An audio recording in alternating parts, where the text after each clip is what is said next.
வணக்கம்.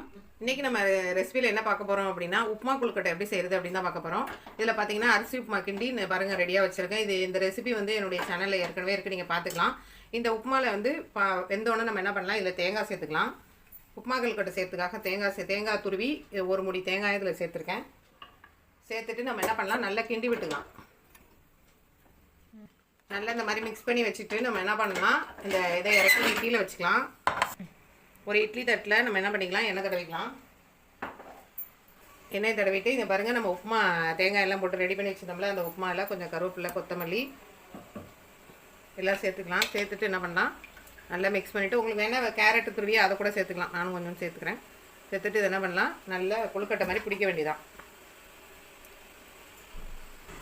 ஒரு பாத்திரத்தில் தண்ணி வச்சுக்கலாம். தண்ணி வச்சுட்டு கையை நல்லா நினச்சிட்டு இங்கே பாருங்கள், ஏன்னா சூடாக இருக்கும்ல, இப்படி நல்லா நம்ம என்ன பண்ணிக்கலாம், இப்படி அழகாக இப்படி பண்ணி என்ன பண்ணலாம், இட்லி பானையில் இப்படியே வச்சிடலாம். திரும்பி கையை தண்ணியில் நினச்சிக்கலாம். நினச்சிட்டு இங்கே என்ன பண்ணலாம், இதே மாதிரி